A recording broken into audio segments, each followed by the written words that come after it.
What's happening, people? I hope you're good. It's your boy Patrick Tyrant, aka Young Swaggy Daniels. When you see the T, see the P. When you see the peanut, represents T. If you know me and you've been tuned in and watching me, you'll know the intro, you'll know the slogans, you'll know the sayings. I'll explain what it means later on. And obviously, if you don't, this is the first time you're here. Thank you for tuning in. Thank you for coming across my channel. By however means you did it, you're here. And I love that. I love that for you, and I love that for me. And yeah, as I've been putting out regular content over the last 2 weeks, the channel's grown immensely. So if you're here for the first time and you're a new subscriber, thank you very much. I mean it. I appreciate it. And yeah, I'm grateful and humbled that you're here. If you are new, smash a like, hit that bell, subscribe so you'll see me when I'm popping up. I'll be putting out regular content for everyone that enjoys what I do, and all the channels I've been on. This is my channel now, obviously, Chatty Patty, CPIT, so Chatty Patty In Ten, where I break down my thoughts on games, on whatever's going on in less than 10 minutes. Short, sharp, cute and sweet for you. And obviously we're here today because yesterday Tottenham played Bournemouth at home. And it didn't go to script. It didn't go to plan. And although, like, I'm not arrogant, and I know in the Premier League nothing is given and everything is earned.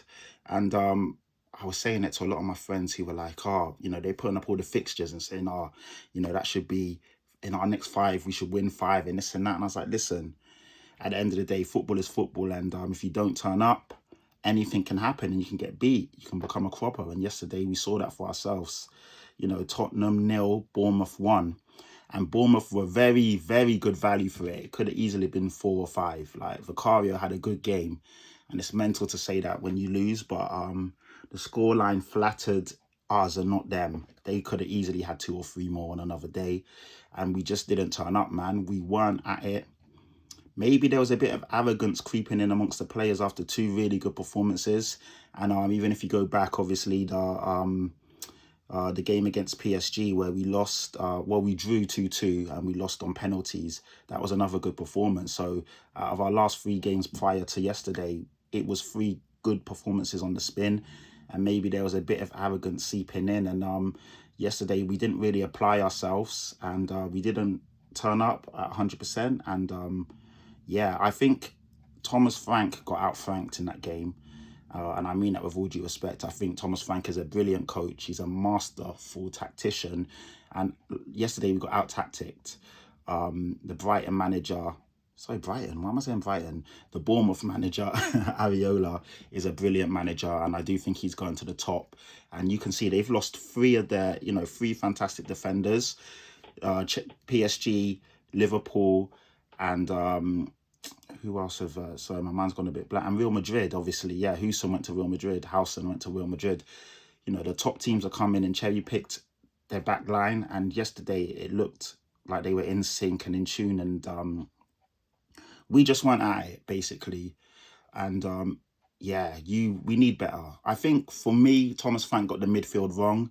I think when you start, we essentially went with the same team that did a great job at Manchester City at the Etihad the week before last. The difference is at the Etihad, we had aggression, we were tenacious. As soon as we lost the ball, we were trying to get it back. Kudus was helping out and doubling up on the wing, helping Porro defensively. Everyone put a shift in. And I didn't see that same tenacity and endeavour yesterday. I didn't see that at all. And what I do think is that I think that midfield 3 is brilliant in tough games away from home, where you're not going to have a lot of the ball. You're going to have to set up, defend, and obviously be hard to break down. But when you're going to be essentially a team that has a lot of the ball, the other team going to concede possession because we're a good team, and obviously we're at home, you don't need Paulinho, Sarr and Bentancur in the middle. That's too much breakers and blockers ups, and obviously a lot of energy. I say energy, they weren't at it yesterday, but typically that's a lot of energy and endeavour in the midfield. You need someone with a bit of creative spark to be in there and dictate and pull strings. And I probably would have dropped Paulinho in that game and started Bergville, and that way you would have had a bit more essentially creativity and a bit more spark in the middle. And when Bergville came on, he did make a difference, but I think it was too little too late. Paulinho looked tired yesterday, looked leggy, and I think that's the lack of a pre-season catching up. Bentancur looked decent. Sarr just wasn't at it. And I think against in the Premier League against the top teams, pretty much for you to have a good game, everyone has to have a good game. When you're playing a team that is obviously not at the top of the rate, you know, not at the top of the tree, but as a decent team, like a Bournemouth, like a Brighton, like a Brentford, for example, usually 7 or 8 of your players have to have a good game, and a couple can have a bad game, but they get carried by the rest. Yesterday, I think only Vicario and Mickey van der Ven can walk off the pitch saying that they played well and they represented themselves. Maybe Bentancur to a degree, but other than that, that was it. And against any team in the Premier League, when only 2 out of 11 are having a good game or had a good game, you're gonna lose the game. Do you know what I mean? You're gonna lose, and that's what happened yesterday. I do think that we as a team just weren't. There was no cohesiveness. There was no synergy. I think that when we saw what they did, which was very smart, is Areola switched Semenyo onto the side where he was attacking Pedro Porro. So they outlined that Pedro Porro is our weakness defensively, and they just got at him all game. And Pedro Porro is a good attacking fullback, but we know that defensively he's not at the best. In an ideal world, if Destiny Udogie was a bit fitter and was ready, we would have put Spence on the right to lock down their best attacking outlet or player. And then you would have had Udogie on the left, who's also decent defensively and also can do a job going forward. But we didn't have that option. So we had Jed Spence on the left and Porro on the right. And obviously they just attacked the right-hand side. And that's where most of their play came from. So that was a bit of a bummer. Pretty much there was no... What I'll say is that in the first half, we were so bad that the crowd booed us off the pitch. And there was a big debate yesterday on Last Word on Spurs. So shout out to all my Last Word on Spurs peeps. And if you're here from Last Word on Spurs, thank you for tuning in and following me across to my own channel. And obviously shout out to Vicky, TJ, and all the guys there, you know, that we stream with and pod with. But yesterday, the chat was that, is it okay to boo or not? And what do you feel? I think everyone's within their rights, as long as you're not abusive, as long as, you know, it stays within the realms of showing your discontent to the performance and not making it personal.